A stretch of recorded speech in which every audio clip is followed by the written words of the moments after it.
The guy that ended up charging me that day with the crimes ended up being somebody that used to go to my meetings. He would pretend that he was from a different school trying to set up a Students for Sensible Drug Policy chapter and was having difficulty and was asking for advice.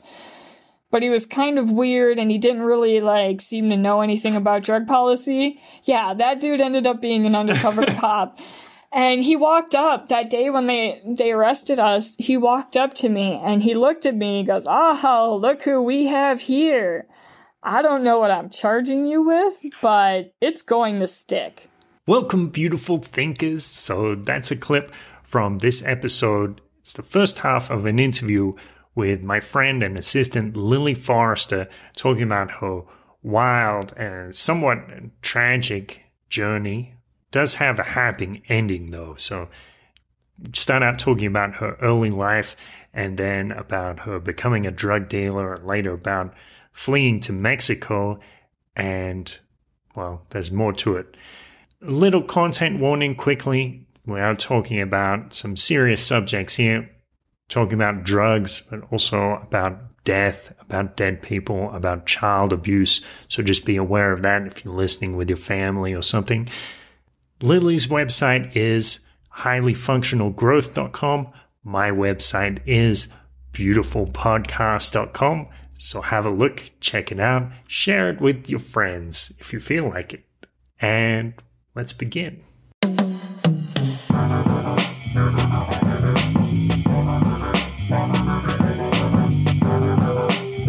This is a beautiful thought. So I'm here with my friend and assistant, Lily Forrester, and she's going to tell us a long and wild story of personal adversity and Mexico. How are you, Lily? I'm doing well. How are you? Yeah, I'm good. That's good. So you said we should start the story in your childhood. So what can you tell us about your childhood? Well, my childhood story is, at least as far as I'm concerned, ever developing, even to this day. Because it was crazy before I was even born. So my parents were both, hippies. My mom especially. So she was very much she was a drug dealer. And she was a drug dealer before she met my dad. And she was a drug dealer after she met my dad. So, that led to some hijinks. And, I didn't know about a lot of it until, recently her best friend had sent me some letters. Because my mom was my mom did have a penchant for lying to her family. But when it came to her friend, she would be honest about everything. And what she would do essentially is every so often when things would get really bad, she'd essentially, word vomit onto a page and send it across Ohio to her friend with handwritten directions on how to come find her. And some of the stories were really crazy. One of them being, I guess when my parents got together, my dad left his wife, which was not that big of a deal because she had already left him for a woman. And my mom was leaving her husband. And I guess those two people got together when we're trying to kill my parents. My mom told me a little bit about this, but she didn't tell me the detail. And there was even, windows of the vehicles my mom was getting into shot out. They were trying to kill them that much. Brake lines cut, it was, pretty heavy shit. And that was essentially how I came into the world. Wow. Wait, so your father's ex-wife and your mother's ex-husband were trying to kill your parents? They were trying to kill my parents, which was crazy to consider. Wow. Already before that, my mom was dealing with the fact that, the ex-husband, essentially, while my mom was at work, gave her son away. Their son together gave him away, my brother, to essentially, my brother's aunt, but on his dad's side, and just told him go as far as you can with him and don't come back. And she disappeared out of state with my brother. So this was all happening at the same time. It was years before I would even meet my brother because he was so far away, and it was such a crazy story. And how old were you at that time? Well, at that time when my brother first got taken, that was before I was born. And then the first few years of my parents being together, my brother, my mom was trying to figure out where he was and couldn't find him. And then when she could find him, she was trying to figure out how to get him back, and it was legal battles and stuff like that. So, like, I don't have any early memories of that brother of mine at all. My first memories are, like, when he was, like, I don't know, I was probably, like, 2 at the time, maybe, when we met, which is crazy to consider because he was, like, 8 at the time. So... So, well, we can talk more about your brother later, I guess. But what happened with your parents that people wanted to kill them? I think it was just one of those things where, like, the woman that my dad ended up with was an extremely jealous woman. And, like, I know this because I only met her once, and that was, like, when I was almost 18, and I saw her in a store. And she just stood there and stared at me with, like, one of the most disgusted looks I've ever seen a total stranger stare at me with. And then my dad, like, walked up and saw her and was like, "Whoa, Barry?" And she just kind of, like, ran away when she saw him. But, like, they were just kind of crazy, spiteful people, Like, what kind of man is just going to take my mom was essentially planning to leave him, so he took her son and gave him away to his sister that he didn't even know that well, from my understanding. He just was like, "Here, take this kid," just so she can't have it, She did that. Okay. Yeah, it was a thing of spite.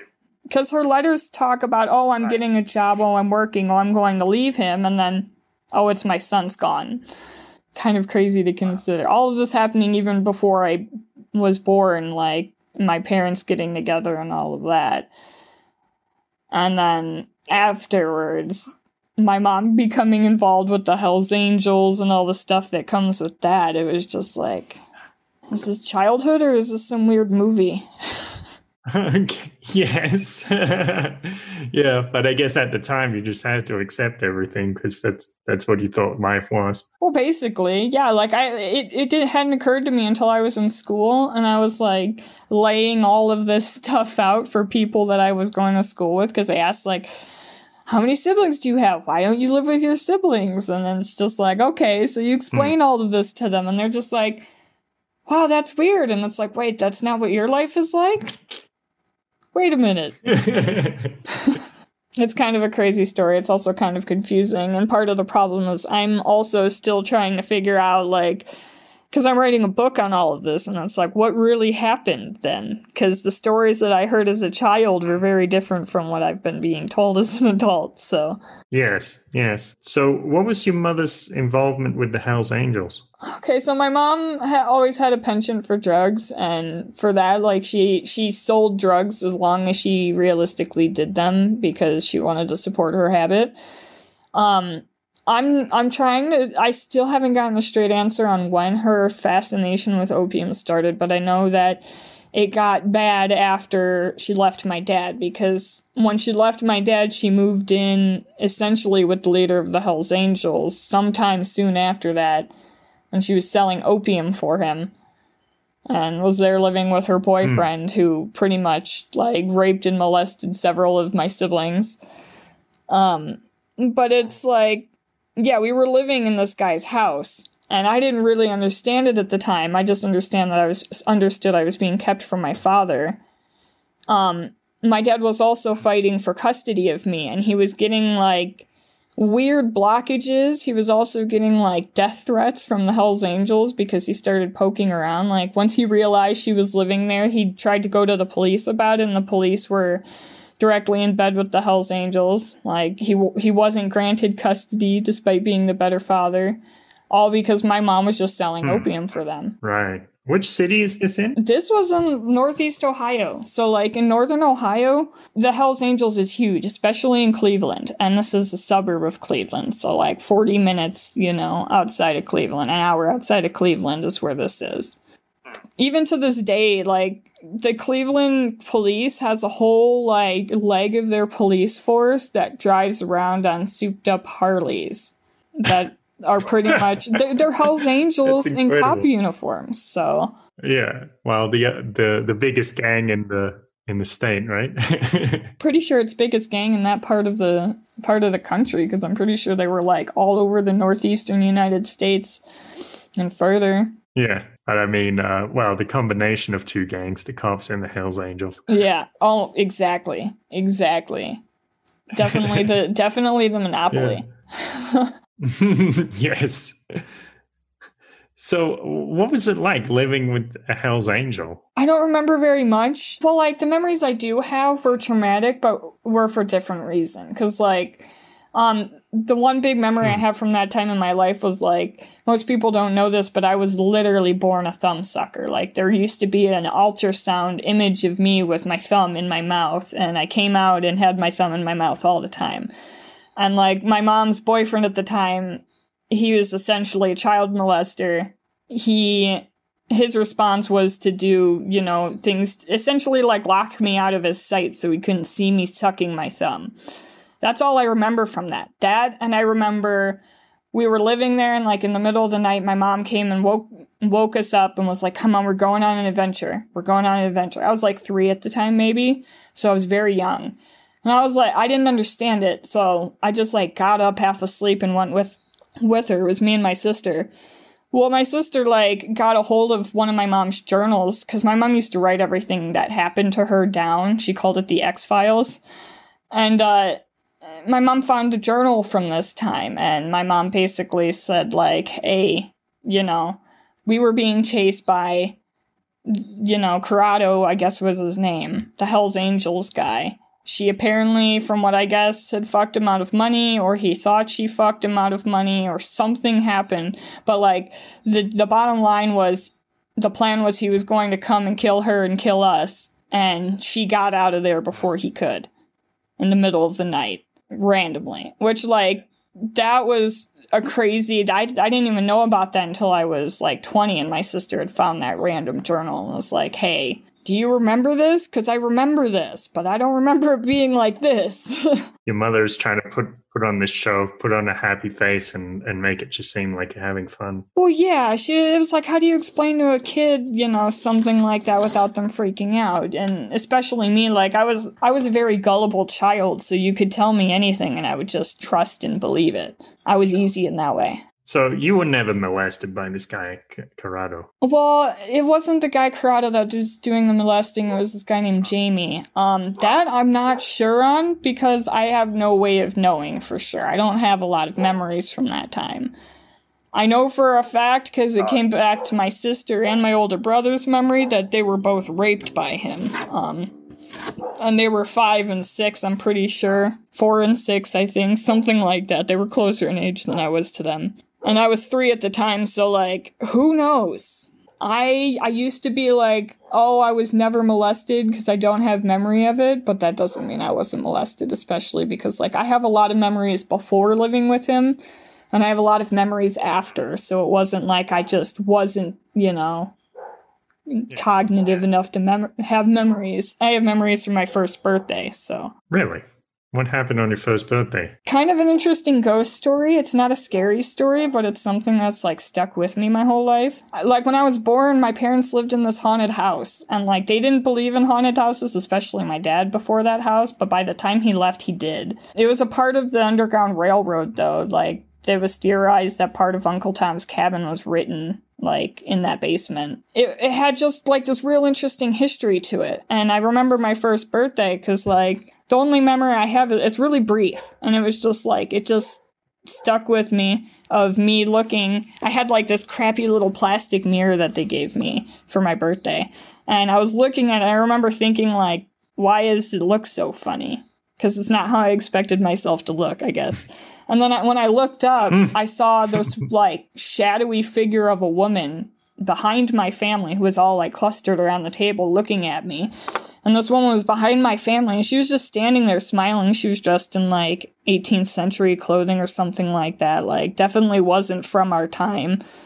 And then she just started to, like, walk behind my family and go. And my family, like, I remember they noticed me, like, fixating on her and watching her, and they asked me, like, what's going on? Like, what's going on? But I was 1 year old. 1 year old, I didn't have the vocabulary to explain, so I just kind of, like, pointed and never forgot about it. Yeah, I don't remember feeling scared, but I remember knowing that, like, she was different. Yeah. That's one of those weird memories. Yes. All right. So that's a lot, that's a lot to process just in the first, 5 years of life. Yeah, I've been in a constant state of mindfuck since I was born. I joke and say that sometimes, but like it's the reality. When one stage of mindfuck ends, the other one begins. So, what happened with the situation with your mother and the Hells Angels? Like, you all tried to escape that house as well, or what happened? Well, she took us somewhere really far away. And it was family. If I remember correctly, we went to stay. Well, it wasn't family. It was like family friends. But like most of the people that like treated my mom like family were not related to her in any like blood or even marriage way. They were just there for her. So we stayed with like some friends of hers. It was like essentially a sister and her kids. And we were there for a long time, and like she essentially ghosted my dad. She ghosted everybody, but she also ghosted my dad because he was getting essentially increasingly pushy with trying to get custody of me. He saw like the crappy behavior. He didn't want me being involved in that. So he was trying to get custody, and she wasn't okay with that because she shouldn't have admitted this, but she admitted this to me like through most of my life that I was her favorite kid. So I was the one that she did not want to give up under any circumstances. She'd already let my sister go live with his dad. She'd lost my older brother. She did not want to lose me at all. So she just like disappeared and ghosted my dad, and it was months, and he eventually found us. But I think she just disappeared on the Hells Angels and moved, like 2 or 3 hours away, and like that was it. I don't remember it ever being brought up again. Like she had plenty of other like drug sales issues and stuff, but that was like hood stuff for heroin, and her only issue there was the cops, who was never like people trying to be violent towards us, that I knew of anyway. There was no more running in the middle of the night, that's for sure. Sorry, there's no more running once you arrived at the family friends, or when? Well, yeah, we basically just stayed there and we hid, and I think my mom like got a job and stuff, and I just stayed at that house and hung out with her kids, and occasionally my sister when she came to visit and stuff, and okay. It was one of those like she was just trying to stay out of sight of everybody, especially my dad. Probably embarrassed. She was embarrassed? Why would she be embarrassed? Because of her behavior, like it was one of those things where like my mom made a lot of fuck ups in her life, and I spent a lot of time talking to her about her fuck ups, and the biggest thing that she expressed over all of it was just embarrassment, embarrassment that she didn't have her shit together enough for her kids, embarrassed she couldn't protect us from all that she was supposed to, embarrassed she couldn't take care of us in general. Like that was essentially her life in a nutshell. It was the eternal state of embarrassment. Okay. Did she eventually get her shit together? No. She tried a couple of times. Okay. She tried like once when I was in middle school, and she ended up relapsing, disappearing. And then she came back again when I was in high school. And like she stuck around until she died. But from what I can tell now, she died like, I guess some other family tried to cover it up, but she died of a heroin overdose. So she ran into, it's a whole story that's pretty crazy. She ran into traffic, but what made her run into traffic was bad heroin, from my understanding. Wow, that's some really bad heroin. Yeah. What my stepdad supposedly said happened was that she thought she was being chased by demons, so she ran out into traffic. What some family theorize happened is that he was actually abusing her, and that's why she ran out in traffic. And then even more family, including the guy that provided her with the drugs, says, hey, it was bad drugs. So I'm really not sure what happened. How long ago was that? That was when I was right before I turned 18, so almost 10 years ago. Okay. And what was your life like at that point? A lot simpler than it is now. Like, it was complicated because of my mom, but I was doing the high school thing, and I tried to be a good student. I was trying to go to college, do all of that stuff. I didn't really get in trouble. I didn't even smoke weed really until after I turned 18. Like, so I just tried to, you know, be normal, basically. And because I'd grown up in this crazy box essentially my whole life, and then I tried to shove myself into a normal box for school. And I was like, I'm gonna go to college, and I'm gonna, you know, be what my mom never could be, basically. But yeah, college was not for me. For different reasons. Sure. It kind of sounds like you were trying to, I don't know, maybe move on too quickly or hide from the tragedy of what happened with your mom. Would you say that? Yeah, or exactly. was it, like, the only way I knew how to cope with what was going on was to try and make it so I didn't end up like her. Part of the problem was I had everybody in my life comparing me to her. I look a lot like her, so that's where it started. But, like, it was also as I got older, everybody's like, you have to do this or you're going to end up like your mom. So it was... So I was trying to run from it, but it was also me trying to, like, prevent the same thing from happening in some regards. Yeah. How did you deal with her death, other than that? Not well. I essentially, like, swallowed my feelings on it and then got into a relationship, like, I don't know, 2 months after it happened, and tried to lose myself in that relationship, which blew up in my face right before I went to college. So, like, okay. I didn't really know how to deal with it. Yeah. Well, who would? I guess it's you know, even for somebody who have been through so many things, that's just mind blowing. Yes, a little bit. So what happened when you got to college? That was where I tried to... College was a very interesting time for me because in a lot of ways it was very disappointing because I expected it to be like this grand thing so different from high school. And then, like, I got there and I moved into a dorm. And then I realized that I moved into a dorm with, like, metaphorically everybody I hated from high school. And I had to deal with them 24 hours a day. And I was just like, oh, fuck, what did I do? But it was amazing because I had a lot of time to figure shit out while I was in college. So I worked at the library, and the library, like, the ladies that hired me, they knew that I liked to read, so they essentially went into the system and manually changed my permissions to give me graduate student permissions for checking out books, which meant I could check out books for the whole semester, which is how I did my textbooks.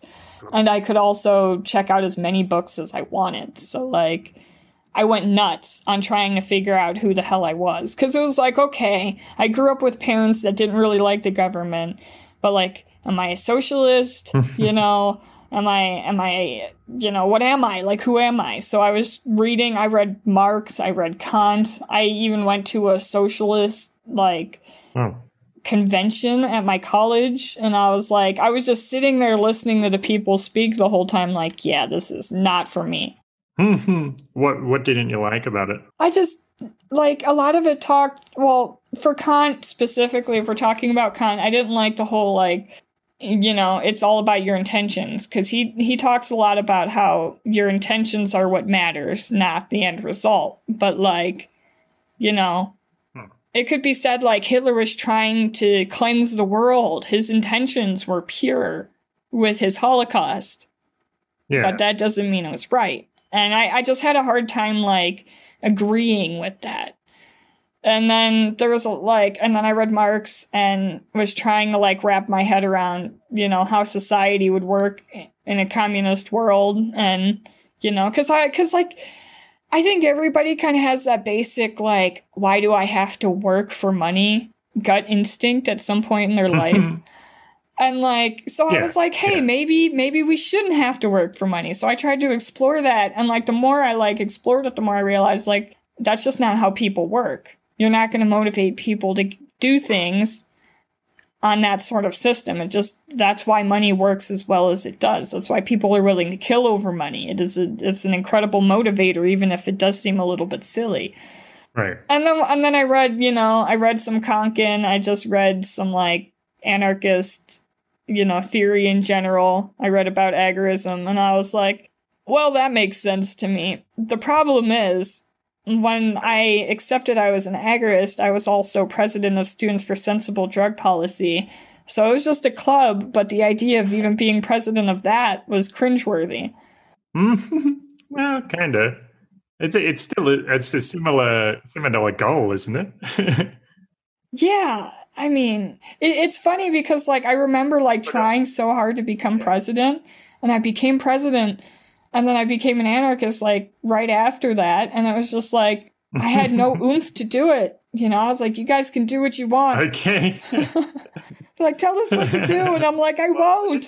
Just to clarify, because people in the audience maybe not familiar with what was his name? Samuel Konkin III, right? Yeah, Samuel Edward Konkin III. He's essentially the guy that coined the term agorism, which really he just described like how humans already naturally interact in markets. The idea with agorism is something like by using black markets or being little entrepreneurs, everybody individually doing this, then we can gain more power. We don't necessarily need state force to rule a society. Something like that, right? The thing with agorism is it doesn't even necessarily, the reason I like it is it doesn't require everybody else to agree with me or become involved. So like the whole point of agorism is you're just trying to live with as little state influence as possible. And what that looks like is different for every agorist. Like, because it's down to what risks are you willing to take, you know? And when you think about it, like I've risked a lot to be an agorist. I've almost lost my life over agorism. Literally, like in that murder, technically the reason I was there was a commitment to my beliefs of agorism. So right, yes. Well, we'll talk about that when. Yeah, that's something that everybody's got to figure out for themselves, though. But like agorism is literally just about trying to find freedom in your own personal lifetime now, instead of, you know, it's like trying to put the libertarian theory into practice instead of just talking about it in some distant, possibly tax-free future. Yeah. Yeah, ojalá. So how did that express itself when you identified with the ideas of Konkin? What changed in your life? Well, I mean, when I woke up to anarchism and the world and the state of the world and the fact that I didn't like how things were going, I kind of got like pretty depressed. And the only thing that got me out of my, you know, initial depression over everything was because like Ron Paul was running for president again at the time for the last time, and like I was kind of excited about that, but on some level I knew he wasn't going to have any real shot. So I was looking for like a real way to pursue something in my life, you know.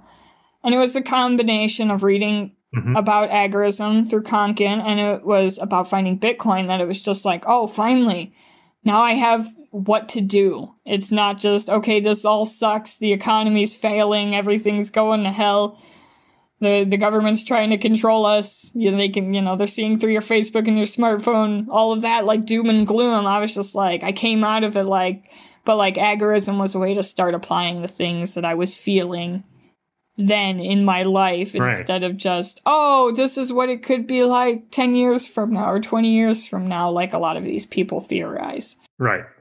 So at that stage, do you think there was something about the way your mother lived her life that was still influencing you? Like, were you somehow being like her, or were you rebelling against the idea that you had of her, like you said? Well, I was doing both, and I didn't realize it until recently, because like a lot of my actions were like, what I would imagine my mom more refined being, essentially. Because, like, I mean, I made a lot of the somewhat rash choices that she did as far as, like, growing cannabis and stuff like that was concerned.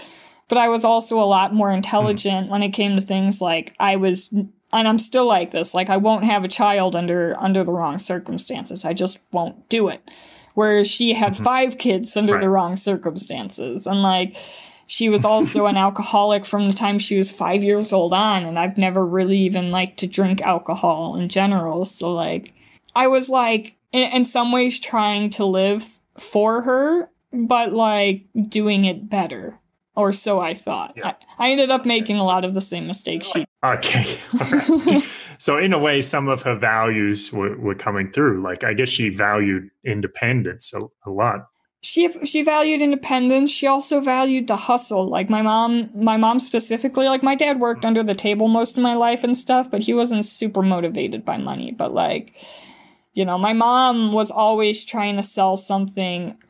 A lot of her influence, it was also her stubbornness, you know, like, because she pursued what she loved and she was really stubborn about it. And that was a lot of, you know, kind of what I took with me. Also, I often say, like, I would not have gone on the run outside of the United States had my mom not spent most of my childhood running from the cops in Ohio. Because, you know, she was the woman we'd go out and she'd see a police cruiser and she would shrink down in her seat and hide until he passed because she was that paranoid. Yeah. All right. So she definitely set a precedent. That's for damn sure. Yeah. All right. So did you drop out of college? I did. I dropped out of college. It was kind of a long process. I was in college for, I think a year and a half almost. And like, I was tired of college. Like, I met John about 6 months after I got to college. The beginning of the second semester was when I met John. And soon after I met John, John's your later long-term boyfriend. Yeah, my now dead, but he's the one that's in a large part like responsible for why I am quite where I am today. So like I met him back then. I had met John before that. John was a huge catalyst because like I was already looking, and like I said, I was looking into a lot of like who I am politically. And like right as I was deciding on essentially libertarianism, I met him. And he was essentially the role of the anarchist because like he had just gotten out of prison for growing weed. He was essentially a symbol of like rebellion and anarchy. So I started hanging out with him. He was also growing weed again at that time, which I found incredibly attractive, I guess. And at that time, I also started to naturally pull away from my family because I was, like I mentioned earlier, I was realizing a lot of the stories that I was told about my childhood were lies told to make me feel better about what was going on. And I was pissed about it because I felt like my reality was fabricated. So I was pushing everybody away left and right. I had this aunt. I still have this aunt. I just don't talk to her anymore because she's crazy. And she was the one that pushed me to go to college in the first place. She told me it was my only chance at success and happiness. And I bought into that. And then I got to college and I was depressed because for many reasons, like that's not the format that I need to learn. And it took me a long time to admit that. After I met John, he started telling me about School Sex Project, and I was listening a lot to Brett Veinotte, who was talking about, like, you know, and John Taylor Gatto and all these people talking about the origin of the school system, and I just couldn't ignore it. I couldn't be a part of it anymore. So you're talking about how the school model is kind of based on this Prussian military model. Yeah, and it's all about control. It's not about creativity. It's essentially designed to brainwash everybody, and like it works. You know, I honestly, like, I was raised skeptical of the government by my parents, but somehow I had myself convinced that the schools were okay.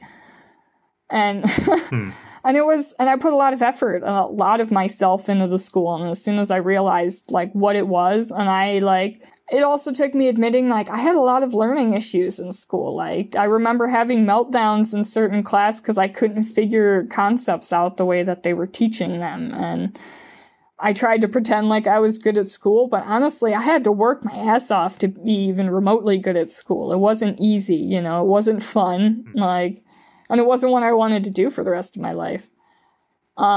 So when I actually dropped out was like about 6 months after I disowned that aunt of mine. I quit talking to her on voting day because she called me a selfish bitch because I refused to vote.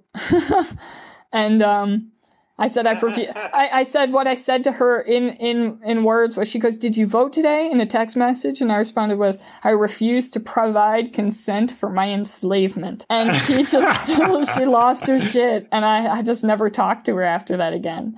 But like about 6 months after, I called my dad crying, and I was like, "Dad, I can't do it anymore. And he goes, what do you mean? I'm like, college. I can't do it. I can't do it. And he was like, oh, okay, I saw this coming.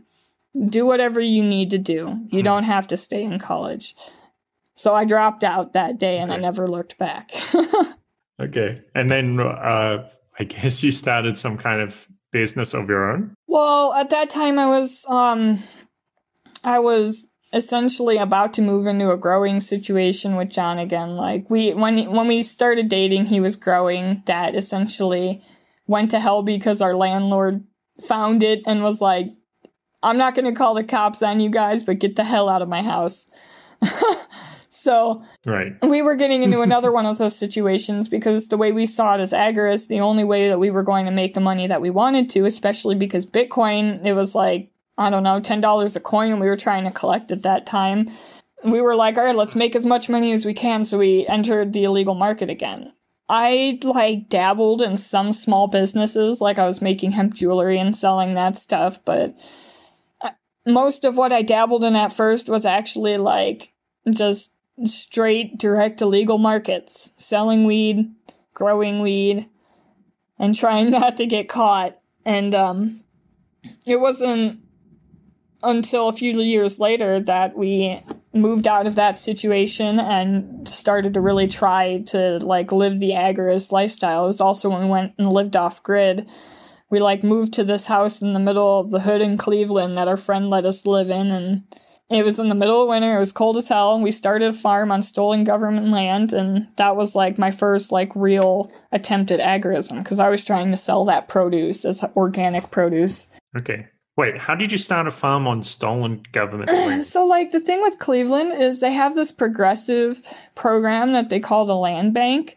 And the land bank is just a fancy way of saying, we find these people to the point where they couldn't afford it, and then they just had to give ownership. So they, would fine them for petty things, your grass is too long, and then they would fine them. Or you have crack in your sidewalk, and then they would fine them. And poor people can't really afford to pay stupid fines like that, so they just let it pile up. And after a while, it becomes thousands of dollars, and the state says, look, you can go to jail for this, or you can just give us your house. And most people just fold and give them the house. And when they give them the house, most of the time, they just knock it down and they leave this empty lot sitting there. Well, wow. The neighborhood that we had lived in was kind of spiteful. Yeah, it is. Especially because this neighborhood we lived in was right next to the steel mill. Cleveland was a big steel city. And there were these neighborhoods that were entirely devoted to housing the workers. Built with all these little houses, jam-packed with these little houses that all looked the same. They were kind of ugly, but it had its charm to it. And, when I lived in that neighborhood, there was, less than 10 houses in the whole neighborhood, and they were knocking down houses, and all of the lots around my house were empty and not being used. So we got the bright idea to farm them, and we did. And it was funny because they couldn't figure out who the hell was farming it the entire time we were doing it. Why was it so difficult for them? Because, the house that we were living in, it looked like it was abandoned. Also, the man that lived in that house historically did not give a shit about gardening. So they just assumed that... And something interesting also that I was told, because I actually encountered the guy that claimed to control the land bank, because I found him, it was the end of the season, it was November, there were no plants even left, but he was stumbling through the garden, and I just went out there to see who the hell he was. And he was like, do you know whose garden this is? And I was like, I'm not here to answer your questions. I'm here for you to answer my questions. Yeah. Who are you? And he goes, well, I'm here with the land bank. Yes, exactly. He's like, I control these lots. And I was like, clearly not. And he's like, do you know who does this? And I was like, no, I'm not here to answer your questions. And he's like, well, you know, you're supposed to apply to be able to garden these lots. And he goes, it's a problem we have. Somebody all over the city just keeps doing this. And it was like, oh, yeah, I don't know what you're talking about. It's a problem. Somebody is growing food without our permission. Exactly. And I was just like, yeah, I don't know what you're talking about. That's just there. They're like, well, he's like, well, why did you come out? And I'm like, well, I wanted to see why you were stumbling through this garden. Maybe you were drunk. Maybe you were lost. Yes. Yes. That was a very fun time because, like, when we started that process, our neighbors drove by. I remember this one lady was like, "What are you doing?" And we're like, "We're starting a garden." And she's like, "No, you're not." And she just drove away after saying that. She just said, "No, you're not," and drove away. Okay. She's in denial of reality, I Yeah, guess. and we had this huge garden. Our neighbor across the street, he was funny. He was this old drunk, and he would come out and tell us how you couldn't grow food in that neighborhood, how it was impossible. And then we filled that whole 2.5 lots with food, and he just stood there in awe at it. It was hilarious. Yeah, that was a stressful time in my life, but, like, it was a funny time in my life. Because, like, through all of these times with John, we were dealing with the craziness of our lives combined with the craziness of our relationship, which was a lot like Katie's, which was a previous episode of this. Okay, yeah. How was it crazy? Well, like John, he was diagnosed with bipolar disorder, and he was pretty textbook bipolar. He also, like, had a lot of issues, like, stemming from his childhood. His dad had committed suicide, or so he thought. Apparently, the cops were more involved with that than his family told him originally, but, like, that's a different story. But yeah, he was very much like, it's my way or the fucking highway. And he was also like, that combined with being, like, fucking brilliant and charming. So it was like, it was a battle with him, the whole relationship from the very beginning. I don't even remember what the first issue was, but it was always like, I wasn't doing what he expected, or I wasn't saying what he expected, or I wasn't thinking as well as it was generally related to my autism. I realize this now, but, like, during it was like, why is this going on? Why are we still together if you have all these problems with me and don't like anything about me? It was a hard relationship. So why was he with you if he had those problems? He had those problems with me, and he could play confident, but, like, realistically, he had never developed beyond being a little boy. And for me, like, I was safe, and I'm one of those people that, like, I mean, this was definitely foolish in that situation. Like, I essentially decided I was going to be loyal to him, and that was it. And I dealt with so much shit in regards to that. He knew how difficult he was. So I think on some level, he was just like, this is the only person that's going to tolerate me long term. When do you say he was like a little boy? Because when he'd get angry over everything. For example, food. Food was a huge source of conflict because we never wanted to eat the same thing. And it was like, if I just cooked based off of what I had in the house without consulting him first, he would always get really upset about me not consulting him about it, to the point to where he wouldn't eat the food. And he would just essentially make life miserable over it, you know? Or, alternatively, you couldn't win with him because, like, if I went and tried to ask him, hey, what do you want to eat? This is what we have. He'd just be like, leave me alone. So, like, it was a damned if you do and damned if you don't situation with him forever. And he had, like, a habit of throwing temper tantrums that they could be pretty, like, massive. And it was just like, I'm the type of person that when people, like, angrily outburst at me, I shut down. And I just kind of give up. And that's pretty much what I did there. Right. Kind of, yeah, I used to have that tendency. I still do sometimes, like, just become despondent, like, talking monotone or something like that.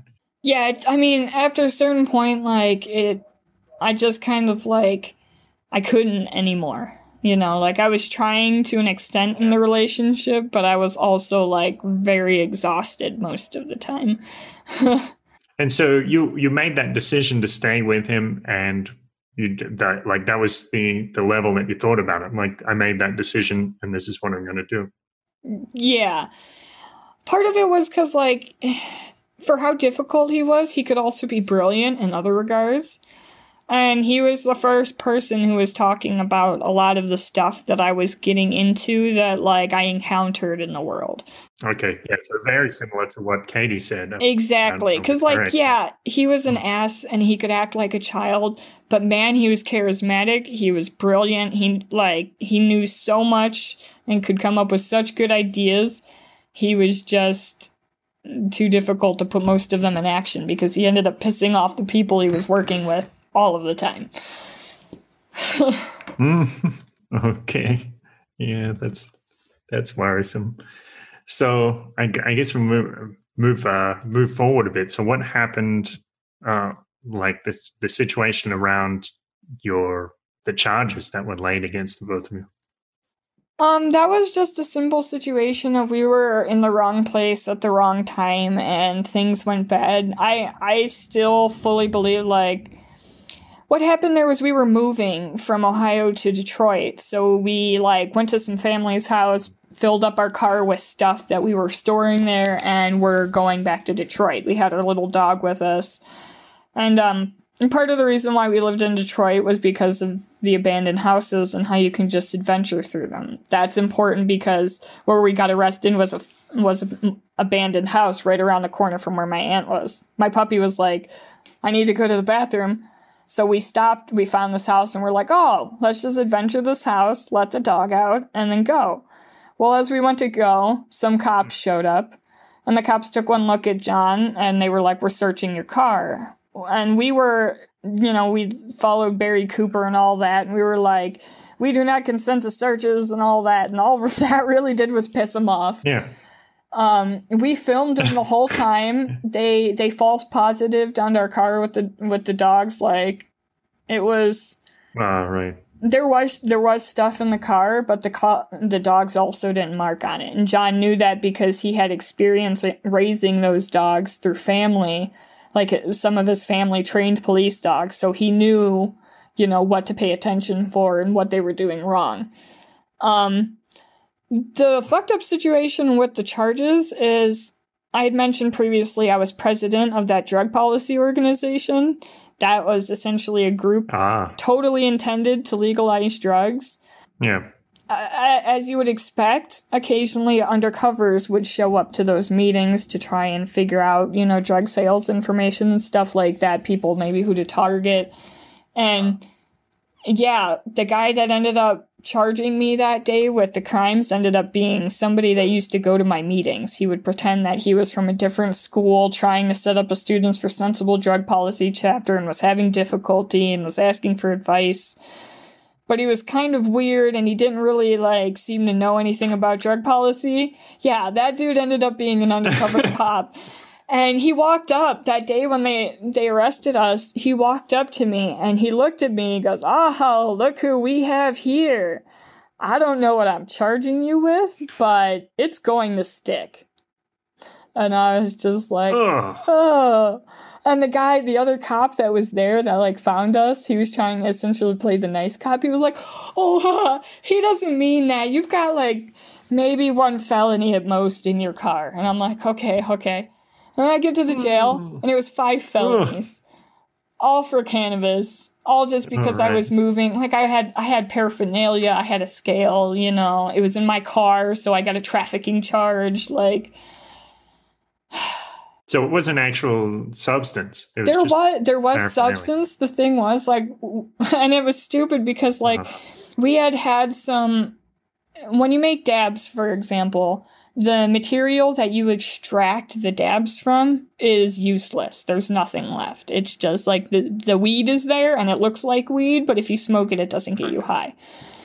That's good for compost. It's actually... Just to clarify, a lot of people probably don't know what a dab is. What is a dab? A dab is just cannabis oil. It's extracted generally using BHO, which is or butane, not BHO. That's a term for the dabs, but it's butane extracted cannabis oil, and you can smoke it, and it's, generally super pure.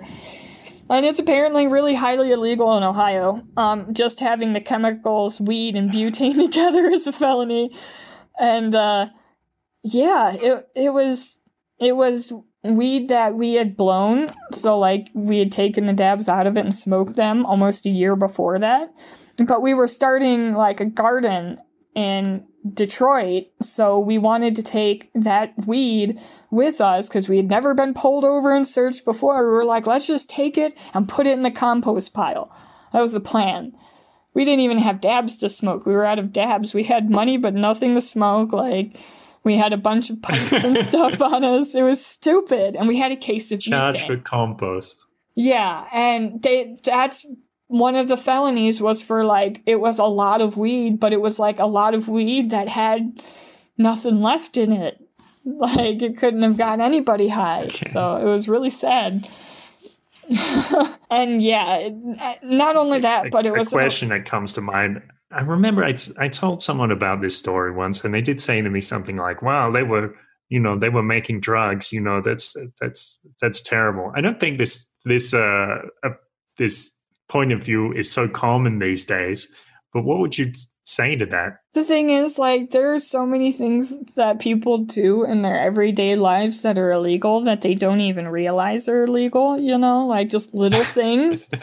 Where does the line end? I saw a lot of comments like that too, because there's the YouTube video up of the live videos that Henza and I did on Facebook right after the murder. And I did what nobody's supposed to do. I went and I read the comments. And the comments were things like, oh, she doesn't seem that upset. And I was like, what do you mean? I was hysterical. Like, some of the comments people come up with. But one of the big things was, oh, you broke the law, you moved to Mexico, you broke the law again, and, the murder happened because of it. Deal with it. I've gotten a lot of that. And it's just like, do you really want to live? Obviously, your actions have a part of this, but it's not so simple, like in terms of justice or something like that. Exactly. Do we really want to live in a world that's persecuting innocent, people? Like, because, like, I've never hurt anybody with my cannabis use, so why is it that I've had to go through all of the difficulties? Some people think, though, they think like one person said to me, well, you're making drugs and you're selling them, and that's the customer is the victim, which, I find it hard to understand that, but that's what some people seem to think. A lot of people, like, I've seen, like, the analogy, I shared a meme recently, and it was basically like, drug dealers get more time in prison than rapists. People ask for drugs, nobody asks for rape, That's the thing is, like, and that even, I could say my early childhood was totally ruined by heroin because it was. But I, like, because, it was in a lot of ways. But, like, it's also, it's more than that. Yeah. Your mother's actions and her circumstances and the problems surrounding that. Yeah, there's a lot more to it than just the illegality of it. And it's like, why are these things illegal? And what's the true effect of them being illegal? And yes. Yeah, it's a complex question. All right, so then you got charged with these crimes, with these felonies, and what was going to happen? Well, we were in jail for quite a long time. At one point, the prosecutor said no bail, so he was trying to make it so that way there was no possibility for bail at all, not even like $1 million bail, like none, because he thought we were a flight risk. Eventually we did get out. We had to pay $1,000 each to do it, and we did get out. Okay. And we went to part of getting out was we had pre-bail, like, drug testing or post-bail drug testing or something like that. So I had to go get drug tested literally every single day. And I've never passed a drug test to this day because I was getting drug tests for almost a month and I still wasn't testing clean. I wasn't smoking either. And my probation officer was like, okay, when do you think you're going to test negative? Like, when do you think that's going to happen? It's like, I have no idea. I've been smoking a lot of cannabis and eating a lot of cannabis every single day for more than 5 years. I don't know. Like, I don't know how long it's going to take. A few days later, I went to what was my last court appearance. So my last court appearance, the judge asked me, like, okay, have you been doing your drug testing? And I'm like, yes. Have you passed? No. She's like, well, she like looked at her calendar and was like, 30 days on Tuesday from when you're supposed to, or from when you supposedly last consumed cannabis, you'll test positive by then, which I knew I wasn't going to test positive by then. I think it was like a Friday, and they wanted me to test positive by Monday, and I had just taken a test right before that. Positive as in clear. Yeah, they wanted me to test as no THC in my system to prove that I hadn't been smoking. Right. And yeah, after that happened, like, John and I, we got in the car, and we were already discussing when he got out of jail, like, if this goes bad, what are we going to do? Because we can't afford, lawyers. What are we going to do? And he was like, well, why not Mexico? That was something I had thought of while I was in jail. And it was like, my roommate even suggested it to me. She's like, you might just want to go to Mexico and never come back. And I'm like, what? And she's like, I know somebody who did that. Like, you can totally do that. And I was like, okay. And then after, I got out before he did. And then when I like essentially picked him up from jail and we got home, it was like, so Mexico? And it's like, well, let's see if this lawyer, because his mom had hired a lawyer. And it's like, okay, let's see if this lawyer can Where do you think? Is that idea just come from the movies? I mean, obviously there is some reality to it. Okay, so like we had already been looking into getting out of the United States for years because we were following Bitcoin, we were following Berwick and Dollar Vigilante, and we were like, fuck the United States. But we thought we were going to go to Cambodia. We just never got there. We ended up spending... most people don't know this, but like at one point we had like 130 Bitcoin. That was when Bitcoin was like $30 a coin though. So it didn't mean so much back then. Right.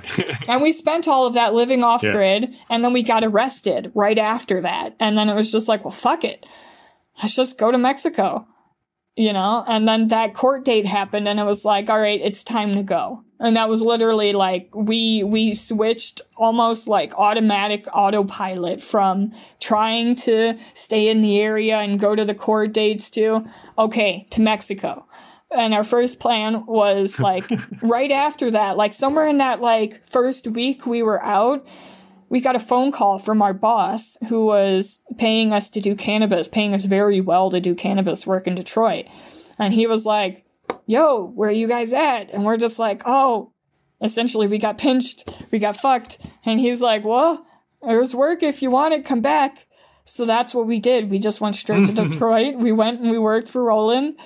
And then we went to Oregon and tried to get more work there. And that was a fucking fail. But like, yeah, it was just like getting to the border. It was border or bust, literally, from that point forward. Yes, border or busted, right. A beautiful thought. Thank you for joining us. So that's the first half of the interview. I'll put out the second half next week where Lily ends up moving around the United States for a bit and then decides to come down here to Mexico and moving to Acapulco, and the unfortunate and later wonderful things that happened to her and her journey of self-discovery and what she figured out about life. So we'll get into that next week. Her website, remember, highlyfunctionalgrowth.com. My website, beautifulpodcast.com. If you want some cognitive behavioral services, go on beautifulpodcast.com. You see the link in the header, and you can schedule a time with me. If you want to share this around on social media or share it with your friends, maybe send a little message to somebody who you think would benefit, or somebody who would be entertained or interested, maybe somebody fleeing drug charges. I don't know. But go ahead and send it to somebody and give them a little reason why they might find this interesting. And also, if you feel like going on Apple Podcasts and giving a positive review, that will be much appreciated. It helps boost the visibility of A Beautiful Thought, this podcast. Nearly forgot the name. Thank you so much, and have a wonderful day.